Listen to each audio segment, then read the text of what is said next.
ನಮಸ್ತೆ ಕರ್ನಾಟಕದ ಎಲ್ಲ ಸ್ಪರ್ಧಾರ್ಥಿ ಮಿತ್ರರಿಗೆ ಪ್ರೇಮಾನು ಟಿವಿ ಕನ್ನಡ ಯೂಟ್ಯೂಬ್ ಚಾನಲ್ಗೆ ಸ್ವಾಗತವನ್ನು ಕೋರ್ತಾ ಸ್ನೇಹಿತರೆ, ನಾನು ಬೆಳಗ್ಗೆ ಒಂದು ವಿಡಿಯೋನ ಅಪ್ಲೋಡ್ ಮಾಡಿದ್ದೆ. SBI 2025 ರಿಕ್ರೂಟ್ಮೆಂಟ್ ಅಂತ ಹೇಳಿ 13,000 ಹುದ್ದೆಗಳನ್ನು ಭರ್ತಿ ಮಾಡೋ ಸಲುವಾಗಿ ಅರ್ಜಿ ಆಹ್ವಾನ ಮಾಡಿದ್ದಾರೆ. ಲಾಸ್ಟ್ ಡೇಟ್ ಬಂದು ಅಪ್ಲಿಕೇಶನ್ ಹಾಕೋದಕ್ಕೆ January 7th ಅಂತ ಹೇಳಿ. ಸೊ ತುಂಬ ಜನ ಆ ವಿಡಿಯೋಗೆ ಸಿಲೆಬಸ್ ಹೇಳಿ ಏನೇನಿರುತ್ತೆ ಸಿಲೆಬಸ್ ಅನ್ನೋದ್ರ ಬಗ್ಗೆ ವಿಡಿಯೋ ಮಾಡಿ ಅಂತ ಕೇಳಿದ್ರಿ. ಸೊ ಆ ಒಂದು ವಿಡಿಯೋ ಇದಾಗಿರತ್ತೆ. ಏನೇನಿರುತ್ತೆ ಸಿಲೆಬಸ್ ಅಂತ ಹೇಳಿಬಿಟ್ಟು SBI ಏನು 13,000 ಹುದ್ದೆಗಳನ್ನು ಭರ್ತಿ ಮಾಡೋದಕ್ಕೋಸ್ಕರ ಅರ್ಜಿ ಆಹ್ವಾನ ಮಾಡಿದ್ದಾರೆ. ಆ ಒಂದು ಹುದ್ದೆಗಳಿಗೆ ಸಂಬಂಧಪಟ್ಟ ಹಾಗೆ ಸಿಲೆಬಸ್ ಏನಿರುತ್ತೆ ಅನ್ನೋದು ಈ ವಿಡಿಯೋ ಆಗಿರುತ್ತೆ. ಸೊ ನಾನು ಲಾಸ್ಟ್ ವಿಡಿಯೋದಲ್ಲೇ ಹೇಳಿದ್ದೆ 3 ಹಂತದಲ್ಲಿ ಎಕ್ಸಾಮ್ಗಳಾಗುತ್ತೆ ಅಂತ. ಪ್ರಿಲಿಮ್ಸ್ ಇರುತ್ತೆ, ಮೇನ್ಸ್ ಇರುತ್ತೆ, ಹಾಗೆ ಇಂಟರ್ವ್ಯೂ ಇರುತ್ತೆ ಅಂತ. So prelims and mains exam pattern ಹೇಗಿರುತ್ತೆ ಅನ್ನೋದನ್ನು ನಾನು ಇವಾಗ ನಿಮ್ಗೆ ಎಕ್ಸ್ಪ್ಲೇನ್ ಮಾಡ್ತಾ ಹೋಗ್ತೀನಿ. ಸೊ ಅದಕ್ಕಿಂತ ಮುಂಚೆ ಯಾರೆಲ್ಲ ನನ್ನ ಚಾನಲ್ನ ಹೊಸದಾಗಿ ನೋಡ್ತಾ ಇದ್ದೀರಾ ಅಥವಾ ಯಾರೇನು ಸಬ್ಸ್ಕ್ರೈಬ್ ಮಾಡದೆ ನೋಡ್ತಾ ಇದ್ದೀರಾ, ದಯವಿಟ್ಟು ಸಬ್ಸ್ಕ್ರೈಬ್ ಮಾಡ್ಕೊಂಡು ನೋಡಿ ಅಂತ ಹೇಳ್ತಾ, ಸೊ ಬನ್ನಿ ಜಾಸ್ತಿ ತಡ ಮಾಡೋದು ಬೇಡ, ಆದಷ್ಟು ಬೇಗ ವಿಡಿಯೋನ ಶುರು ಮಾಡ್ತಾ ಹೋಗೋಣ. ಸ್ನೇಹಿತರೆ, ಮೊದಲನೇದಾಗಿ ಇಲ್ಲಿ ನೀವು ನೋಡ್ತಾ ಇದ್ದೀರಾ SBI clerk prelims exam pattern 2024. ಇಲ್ಲಿ ಪ್ರಿಲಿಮ್ಸ್ ಎಕ್ಸಾಮ್ ಪ್ಯಾಟರ್ನ್ ಅಂತ ಕೇಳಿದ್ದಾರೆ. ಸೊ ಫಸ್ಟು ಇವಾಗ ಪ್ರಿಲಿಮ್ಸ್ ಎಕ್ಸಾಮಲ್ಲಿ ನಿಮಗೆ ಎಷ್ಟು ಮಾರ್ಕ್ಸ್ ಇರುತ್ತೆ, ಎಷ್ಟು ಟೈಮ್ ಇರುತ್ತೆ ನಿಮಗೆ ಎಕ್ಸಾಮ್ ಅಟೆಂಡ್ ಮಾಡೋದಕ್ಕೆ, ಹಾಗೆ ಏನೇನೆಲ್ಲ ಟಾಪಿಕ್ಸ್ಗಳನ್ನು ಒಳಗೊಂಡಿರುತ್ತೆ ಪೇಪರ್ ಅಂತಕ್ಕಂಥದ್ದು. ಸೊ ಇಲ್ಲಿ ಜನರಲ್ ಇಂಗ್ಲೀಷ್ ಲ್ಯಾಂಗ್ವೇಜ್ ಇರುತ್ತೆ, ಹಾಗೆಯೇ ನ್ಯೂಮರಿಕಲ್ ಆಲ್ಫಾಬೆಟಿಕ್ಸ್ ಇರುತ್ತೆ, ರೀಸನಿಂಗ್ ಇರುತ್ತೆ. 3 ಟಾಪಿಕ್ಸ್ಗಳ ಮೇಲೆ ಪ್ರಿಲಿಮ್ಸ್ ಎಕ್ಸಾಮ್ ಆಗೋ ಅಂಥದ್ದು. ಸೊ ಇಲ್ಲಿ ನಿಮಗೆ ಎಷ್ಟು ಟೈಮ್ ಇರುತ್ತೆ ಅಂತ ಹೇಳಿದ್ರೆ 60 ಮಿನಿಟ್ಸ್ ಟೈಮ್ ಇರುತ್ತೆ. ಪ್ರತಿಯೊಂದು ಟಾಪಿಕ್ಸ್ಗೂ ಕೂಡ ನಿಮಗೆ 20 ಮಿನಿಟ್ಸ್ ಟೈಮ್ನ ಇಟ್ಟಿರ್ತಾರೆ. ಸೊ ಇಲ್ಲಿ ಇಂಗ್ಲೀಷ್ ಲ್ಯಾಂಗ್ವೇಜ್ ಅಂತ ಬಂದಾಗ ನಿಮಗೆ 30 ಕ್ವೆಶನ್ಸ್ ಇರುತ್ತೆ, 30 ಮಾರ್ಕ್ಸ್ ಇರುತ್ತೆ. ಸೊ ಒಂದೊಂದು ಕ್ವೆಶನ್ಗೆ ಒಂದೊಂದು ಮಾರ್ಕ್ಸ್ ಇರುತ್ತೆ. ಎಲ್ಲ ಕ್ವೆಶನ್ಸು ಕೂಡ MCQ ಲೆವೆಲಲ್ಲಿ ಇರುತ್ತೆ. ಆಯಿತಾ. ನಿಮಗೆ ಇಲ್ಲಿ ಪ್ರಿಲಿಮ್ಸಲ್ಲಿ ಯಾವುದೇ ರೀತಿಯಾದಂತಹ ಡಿಸ್ಕ್ರಿಪ್ಟಿವ್ ಇರೋದಿಲ್ಲ. ನಿಮಗೆ MCQ ಅಂದರೆ ಮಲ್ಟಿಪಲ್ ಚಾಯ್ಸ್ ಕ್ವೆಶನ್ಸ್ ಇರುತ್ತೆ, ಸರಿನಾ. ಸೊ ನೆಕ್ಸ್ಟ್ ನ್ಯೂಮರಿಕಲ್ ಎಬಿಲಿಟಿ 35 ಮಾರ್ಕ್ಸ್ಗೆ ಇರುತ್ತೆ. 35 ಪ್ರಶ್ನೆ ಇರುತ್ತೆ, 35 ಮಾರ್ಕ್ಸ್ಗೆ. ಸೊ ಒಂದೊಂದು ಪ್ರಶ್ನೆಗೂ ಕೂಡ ಒಂದೊಂದು ಅಂಕ ಇರುತ್ತೆ. ಇನ್ನು ರೀಸನಿಂಗ್ ಅಂತ ಬಂದಾಗ ಅಲ್ಲಿ ಕೂಡ 35 ಮಾರ್ಕ್ಸ್ಗೆ 35 ಕ್ವೆಶನ್ಸ್ ಇರುತ್ತೆ, 35 ಮಾರ್ಕ್ಸಿಗೆ. ಸೊ ಇಲ್ಲಿನೂ ಕೂಡ ಒಂದೊಂದು ಪ್ರಶ್ನೆಗೆ ಒಂದೊಂದು ಅಂಕಗಳಿರುತ್ತೆ. ಸೊ ಟೋಟಲ್ ಆಗಿ ಎಷ್ಟು 100 ಮಾರ್ಕ್ಸ್ಗೆ ನಿಮ್ಮ ಒಂದು ಈ ಪ್ರಿಲಿಮ್ಸ್ ಎಕ್ಸಾಮ್ ಪೇಪರ್ ಇರೋ ಅಂಥದ್ದು. ಸೊ ನಿಮಗೆ ಈ 100 ಕ್ವೆಶನ್ಸ್ಗಳನ್ನ ಅಟೆಂಡ್ ಮಾಡೋದಕ್ಕೆ ಎಷ್ಟು ಟೈಮ್ ಇರುತ್ತೆ, 60 ಮಿನಿಟ್ಸ್, 60 ನಿಮಿಷಗಳ ಕಾಲ ನಿಮಗೆ ಟೈಮ್ ಇರುತ್ತೆ. ಸೊ ಇದು ಏನು ಪ್ರಿಲಿಮ್ಸ್ ಪೇಪರ್ ನ ಒಂದು ಪ್ಯಾಟರ್ನ್ ಆಗಿತ್ತು. ಸೊ ಇಲ್ಲಿ ಏನು English language, numerical ability, reasoning ಅಂತ ಏನು 3 ಟಾಪಿಕ್ಸ್ ಇದೆಯಲ್ಲ, ಇದು ಏನೇನೆಲ್ಲ ಒಳಗೊಂಡಿರುತ್ತೆ. ರೀಸನಿಂಗ್ ಅಂತ ಬಂದಾಗ ನೋಡಿ, ಇಲ್ಲಿ ಲಾಜಿಕಲ್ ರೀಸನಿಂಗ್ ಆಗಿರ್ಬೋದು, ಆಲ್ಫಾ ನ್ಯೂಮರಿಕ್ ಸೀರೀಸ್ ಆಗಿರ್ಬೋದು, ರ್ಯಾಂಕಿಂಗ್, ಡೈರೆಕ್ಷನ್ ಮತ್ತು ಆಲ್ಫಾಬೆಟ್ ಟೆಸ್ಟ್ ಆಗಿರ್ಬೋದು, ಡೇಟಾ ಸಫಿಷಿಯನ್ಸಿ, ಕೋಡೆಡ್ ಇನ್ಇಕ್ವಾಲಿಟೀಸ್ ಆಗಿರ್ಬೋದು, ಸೀಟಿಂಗ್ ಅರೇಂಜ್ಮೆಂಟ್, ಪಜಲ್ಸ್, ಹಾಗೆಯೇ blood relations, input output, coding and decoding. So ನಾವು ವಿಲೇಜ್ ಅಕೌಂಟೆಂಟ್ ಹಾಗೆ PDO ಪರೀಕ್ಷೆ ಬರಿಬೇಕಾದ್ರೆ ಇದ್ದಂತಹ ಮೆಂಟಲ್ ಎಬಿಲಿಟಿ ಏನಿತ್ತು, ಸೇಮ್ ಅದೇ ಥರ ಇದು ಕೂಡ ಸ್ವಲ್ಪ ನಾವು ಇನ್ನೂ ಅದಕ್ಕಿಂತ ಒಂದು 2-3 ಪಟ್ಟು ಜಾಸ್ತಿ ಓದ್ಕೊಳ್ಬೇಕಾಗುತ್ತೆ. ಸೇಮ್ ಸಿಲೆಬಸ್ ಇಲ್ಲಿ ಇರೋದು ರೀಸನಿಂಗ್ ಸಿಲೆಬಸ್.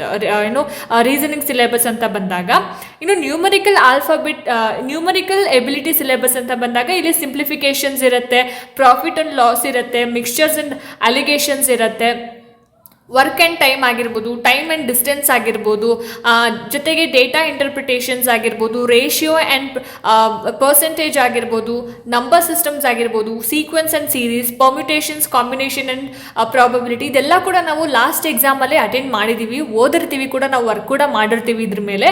ಸೊ ಸೇಮ್ ಇರುತ್ತೆ. ಇನ್ನು ಇಂಗ್ಲೀಷ್ ಲ್ಯಾಂಗ್ವೇಜ್ ಅಂತ ಬಂದಾಗ ರೀಡಿಂಗ್ ಕಾಂಪ್ರಿಹೆನ್ಷನ್ ಇರುತ್ತೆ, ಕ್ಲೋಸ್ ಟೆಸ್ಟ್ ಇರುತ್ತೆ, ಪ್ಯಾರಾಜಂಬಲ್ಸ್ ಇರುತ್ತೆ, ಅದ್ರ ಜೊತೆಗೆ ಮಿಸಲೇನಿಯಸ್ ಇರುತ್ತೆ, ಫಿಲಿಂಗ್ ದ ಬ್ಲಾಂಕ್ಸಸ್ ಇರುತ್ತೆ, ಮಲ್ಟಿಪಲ್ ಮೀನಿಂಗ್ ಅಂದರೆ ಸಮಾನಾರ್ಥಕ ಪದಗಳು ಅಂತ ಹೇಳ್ತೀವಲ್ಲ ಅದು, ಹಾಗೆ error spotting, paragraph completion.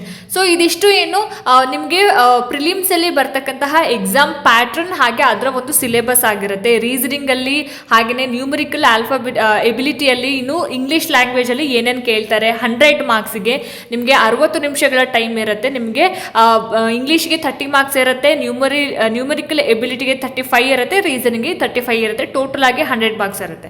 So ಇದೇನು ನಿಮ್ಮ ಪ್ರಿಲಿಮ್ಸ್ ಎಕ್ಸಾಮ್ನ ಪ್ಯಾಟರ್ನ್ ಆಗಿತ್ತು. ಇನ್ನು ನೆಕ್ಸ್ಟ್ ಮೇನ್ಸ್ ಎಕ್ಸಾಮ್ ಅಂತ ಬಂದಾಗ ನಿಮಗೆ ಇಲ್ಲಿ ಎಕ್ಸ್ಟ್ರಾ 2 ಆ್ಯಡ್ ಮಾಡ್ತಾರೆ. ಅದು ಯಾವುದು ಅಂತ ಹೇಳಿದ್ರೆ ಜನರಲ್ ಫಿನಾನ್ಷಿಯಲ್ ಅವೇರ್ನೆಸ್ ಹಾಗೆ ಕಂಪ್ಯೂಟರ್ ಆಪ್ಟಿಟ್ಯೂಡ್ ಅನ್ನುವಂತಹ 2 ಸಬ್ಜೆಕ್ಟ್ನ ನಿಮಗೆ ಇಲ್ಲಿ ಮೇನ್ಸಲ್ಲಿ ಆ್ಯಡ್ ಮಾಡ್ತಾರೆ. ಸೊ ಇಲ್ಲಿ ನಿಮಗೆ ಟೋಟಲ್ ಮಾರ್ಕ್ಸ್ ಬಂದು 200 ಮಾರ್ಕ್ಸ್ಗೆ ಇರುತ್ತೆ ಎಕ್ಸಾಮು. 200 ಮಾರ್ಕ್ಸ್ಗೆ 2 hours 40 minutes ಟೈಮ್ ಕೊಟ್ಟಿರ್ತಾರೆ ನಿಮಗೆ. ಸೊ ಇಲ್ಲಿ ಕೂಡ ಜನರಲ್ ಇಂಗ್ಲೀಷ್ ಇಂಗ್ಲಿಷ್, ಹಾಗೆಯೇ quantitative aptitude, reasoning ability and computer aptitude, general financial awareness ಅಂತ ಹೇಳ್ಬಿಟ್ಟಿರುತ್ತೆ. ಸೊ ನಿಮಗೆ ಇಲ್ಲಿ ಏನು ಕೊಟ್ಟಿರ್ತಾರೆ, ನಂಬರ್ ಆಫ್ ಕ್ವೆಶನ್ಸ್ ನೋಡಿ, ಇಲ್ಲಿ ಇಂಗ್ಲೀಷ್ ಲ್ಯಾಂಗ್ವೇಜಲ್ಲಿ 40 ಪ್ರಶ್ನೆಗಳಿರುತ್ತೆ, 40 ಮಾರ್ಕ್ಸಿಗೆ. ಇನ್ನು ಕ್ವಾಂಟಿಟೇಟಿವ್ ಆಪ್ಟಿಟ್ಯೂಡಲ್ಲಿ 50 ಕ್ವೆಶನ್ಸ್ ಇರುತ್ತೆ, 50 ಮಾರ್ಕ್ಸಿಗೆ. ಇಲ್ಲಿ reasoning ability and computer aptitude ಅಂತ ಬಂದಾಗ 50 ಪ್ರಶ್ನೆಗಳಿರುತ್ತೆ, ನಿಮಗೆ 60 ಮಾರ್ಕ್ಸ್ ಇರುತ್ತೆ. ಆ್ಯಂಡ್ ಜನರಲ್ ಫಿನಾನ್ಷಿಯಲ್ ಅವೇರ್ನೆಸ್ ಅಂತ ಬಂದಾಗ 50 ಪ್ರಶ್ನೆಗಳಿರುತ್ತೆ, 50 ಮಾರ್ಕ್ಸ್ನ ಕೊಟ್ಟಿರ್ತಾರೆ ನಿಮಗೆ. ಸೊ ಟೋಟಲ್ ಆಗಿ 200 ಮಾರ್ಕ್ಸ್. ಇಲ್ಲಿ ಒಟ್ಟಾರೆ ಟೈಮಿಂಗ್ಸ್ ಎಷ್ಟಿರುತ್ತೆ, 2 hours 40 minutes ಅಂತ ಹೇಳಿ ಕೊಟ್ಟಿದ್ದಾರೆ. ಒಂದೊಂದು ಸೆಕ್ಷನ್ಗೂ ಕೂಡ ನೀವು ಒಂದೊಂದು ಟೈಮ್ನ ಇಲ್ಲಿ ಮೆನ್ಷನ್ ಮಾಡಿದ್ದಾರೆ ನೋಡಿ. ಜನರಲ್ ಇಂಗ್ಲೀಷ್ಗೆ 35 minutes ಇದೆ, ಕ್ವಾಂಟಿಟೇಟಿವ್ ಆಪ್ಟಿಟ್ಯೂಡ್ಗೆ 45 minutes ಇದೆ, ಹಾಗೆಯೇ ರೀಸನಿಂಗ್ ಎಬಿಲಿಟಿ ಆ್ಯಂಡ್ ಕಂಪ್ಯೂಟರ್ ಆಪ್ಟಿಟ್ಯೂಡ್ಗೆ 45 minutes ಬರುತ್ತೆ, ಜನರಲ್ ಫಿನಾನ್ಷಿಯಲ್ ಅವೇರ್ನೆಸ್ಗೆ 35 minutes ಬರುತ್ತೆ. ಸೊ ಟೋಟಲ್ ಆಗಿ ಎಷ್ಟಾಯಿತು, 2 hours 40 minutes ಆಗುತ್ತೆ. ಇನ್ನು ಇಲ್ಲಿ ಏನು general English, quantitative, general English ಬಗ್ಗೆ ನಾನು ಆಗಲೇ ಹೇಳ್ದಲ್ಲ, ಸೇಮ್ ಅದೇ ಸಿಲೆಬಸ್ ಇರುತ್ತೆ. ಇನ್ನು ಕ್ವಾಂಟಿಟೇಟಿವ್ ಆಪ್ಟಿಟ್ಯೂಡ್ ಅದು ಕೂಡ ಸೇಮ್ ಇರುತ್ತೆ. ಇನ್ನು ಕಂಪ್ಯೂಟರ್ ಮತ್ತು ಜನರಲ್ ಫಿನಾನ್ಷಿಯಲ್ ಅವೇರ್ನೆಸ್ ಅಂತ ಬಂದಾಗ ಏನೇನು ಸಿಲೆಬಸ್ ಇರುತ್ತೆ ನೋಡಿ. ಇಲ್ಲಿ ಕರೆಂಟ್ ಅಫೇರ್ಸ್ ಇರುತ್ತೆ, news on the banking industry ಬಗ್ಗೆ ಇರ್ತಕ್ಕಂತಹ ರೀಸೆಂಟ್ ನ್ಯೂಸ್ ಆಗಿರ್ಬೋದು, ಹಾಗೆಯೇ ಅವಾರ್ಡ್ಸ್ ಆ್ಯಂಡ್ ಆನರ್ಸ್ ಆಗಿರ್ಬೋದು, books and authors, latest appointments, ಇನ್ನು new schemes of central and state governments ಆಗಿರ್ಬೋದು, ಸ್ಪೋರ್ಟ್ಸ್, ಈ ರೀತಿಯಾದಂತಹ ಕ್ವೆಶನ್ಸ್ಗಳಿರುತ್ತೆ ಜನರಲ್ ಅಥವಾ ಫಿನಾನ್ಷಿಯಲ್ ಅವೇರ್ನೆಸ್ ಸಿಲೆಬಸ್ಗೆ ಬಂದಾಗ. ಇನ್ನು ಕಂಟ್ರಿ ಮತ್ತು ಕ್ಯಾಪಿಟಲ್, ಹಾಗೆಯೇ ಕಂಟ್ರಿ ಆ್ಯಂಡ್ ಕರೆನ್ಸಿ ಆಗಿರಬಹುದು, headquarters of financial organisations, ಅದರ ಜೊತೆಗೆ constituency of minister, dance forms, nuclear and thermal power stations etcetera. So ಇದೆಲ್ಲ ಏನು ಜನರಲ್ ನಾಲೆಡ್ಜ್ ಆಗಿರುತ್ತೆ. ಅದ್ರ ಜೊತೆಗೆ ಬ್ಯಾಂಕಿಂಗ್ ಫಿನಾನ್ಷಿಯಲ್ ಟರ್ಮ್ಸ್ ಆಗಿರ್ಬೋದು, ಸ್ಟ್ಯಾಟಿಕ್ ಅವೇರ್ನೆಸ್ ಆಗಿರಬಹುದು, ಬ್ಯಾಂಕಿಂಗ್ ಆ್ಯಂಡ್ ಫಿನಾನ್ಷಿಯಲ್ ಅವೇರ್ನೆಸ್, ಇದೆಲ್ಲವೂ ಕೂಡ ಏನಕ್ಕೆ ಬರುತ್ತೆ ಅಂತ ಹೇಳಿದ್ರೆ, ಇಲ್ಲಿ ನಾನು ಆವಾಗಲೇ ಹೇಳಿದೆ ಅಲ್ವಾ, ಜನರಲ್ ಫಿನಾನ್ಷಿಯಲ್ ಅವೇರ್ನೆಸ್ಗೆ. ಸೊ ಇನ್ನು ಕಂಪ್ಯೂಟರ್ ಅಂತ ಬಂದಾಗ ನಿಮಗೆ ಏನೇನಿರುತ್ತೆ, basics of computers like hardware, software and generations of computer. ನೀವು ಆಲ್ರೆಡಿ ಇವಾಗ ನಿಮಗೆ ಗೊತ್ತೇ ಇದೆ ಏನು ಎಷ್ಟು ಜನರೇಷನ್ಸ್ ಇದ್ದಾವೆ ಕಂಪ್ಯೂಟರ್ಲಿ, first generation, second generation, third generation ಅಂತ ಅಂದ್ಬಿಟ್ಟು ನೀವು ಆಲ್ರೆಡಿ PDO ಹಾಗೆ ವಿಲೇಜ್ ಅಕೌಂಟೆಂಟ್ ಎಕ್ಸಾಮ್ಗೆ ಓದೇ ಇರ್ತೀರಿ, ಇನ್ನು ಸ್ವಲ್ಪ ಓದ್ಕೊಂಡ್ರೆ ಆಗುತ್ತೆ. ಅದ್ರ ಜೊತೆಗೆ DBMS ಆಗಿರ್ಬೋದು, ನೆಟ್ವರ್ಕಿಂಗ್ ಮತ್ತು ಇಂಟರ್ನೆಟ್ ಆಗಿರ್ಬೋದು, MS ಆಫೀಸ್, ಇನ್ನು ಇನ್ಪುಟ್ ಔಟ್ಪುಟ್ ಡಿವೈಸಸ್ ಆಗಿರ್ಬೋದು, ಇಂಪಾರ್ಟೆಂಟ್ ಅಬ್ರಿವಿಯೇಷನ್ಸ್ ಆಗಿರ್ಬೋದು. ಸೊ ಇದೆಲ್ಲವೂ ಏನು ಕಂಪ್ಯೂಟರ್ಗೆ ಸಂಬಂಧಪಟ್ಟ ಹಾಗೆ ಓದ್ಕೊಳ್ಬೇಕಾಗುತ್ತೆ. ಸೇಮ್ ಸಿಲೆಬಸ್, ಪ್ರಿಲಿಮ್ಸ್ ಆ್ಯಂಡ್ ಮೇನ್ಸಿಗೆ ಸೇಮ್ ಸಿಲೆಬಸ್ ಇರುತ್ತೆ. ಎಕ್ಸ್ಟ್ರಾ ಏನು ಕಂಪ್ಯೂಟರ್ ಮತ್ತು ಜನರಲ್ ಫಿನಾನ್ಷಿಯಲ್ ಅವೇರ್ನೆಸ್ ಬಗ್ಗೆ ನೀವು ಓದ್ಕೊಳ್ಬೇಕಾಗುತ್ತೆ. ಫಸ್ಟ್ ಪೇಪರ್ ಎಷ್ಟು ಮಾರ್ಕ್ಸಿಗೆ ಇರುತ್ತೆ, 100 ಮಾರ್ಕ್ಸಿಗೆ ಇರುತ್ತೆ. ಸೊ ಇದು ಫಸ್ಟ್ ಪೇಪರ್ ಆಗಿರುತ್ತೆ.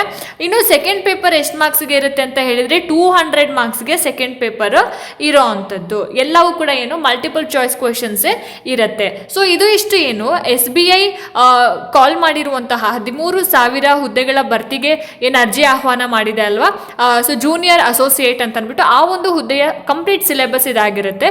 ಸೊ ಈ ವಿಡಿಯೋ ನಿಮಗೆ ಇಷ್ಟ ಆಗಿದೆ ಅಂತ ಭಾವಿಸ್ತೀನಿ. ಇಷ್ಟ ಆಯಿತು ಅಂತಂದರೆ ದಯವಿಟ್ಟು ಲೈಕ್ ಮಾಡಿ, ಶೇರ್ ಮಾಡಿ, ಹಾಗೆ ನಿಮ್ಮ ಎಲ್ಲ ಸ್ಪರ್ಧಾರ್ಥಿ ಮಿತ್ರರಿಗೆ ಈ ವಿಡಿಯೋಸ್ಗಳನ್ನು ಶೇರ್ ಮಾಡಿ, ಅವ್ರಿಗೂ ಕೂಡ ಅನುಕೂಲ ಆಗುತ್ತೆ. ಸೊ ಇದೇ ರೀತಿ ಹೆಚ್ಚಿನ ವಿಡಿಯೋಸ್ಗಳಿಗೋಸ್ಕರ ನಿರಂತರವಾಗಿ ನನ್ನ ಚಾನಲನ್ನು ನೋಡ್ತಾ ಇರಿ. ಮುಂದಿನ ವಿಡಿಯೋಸ್ಗಳಲ್ಲಿ ನಾನು ನಿಮಗೆ ಸಿಗ್ತೀನಿ. ಅಲ್ಲಿ ತನಕ ಎಲ್ರಿಗೂ ನಮಸ್ಕಾರ.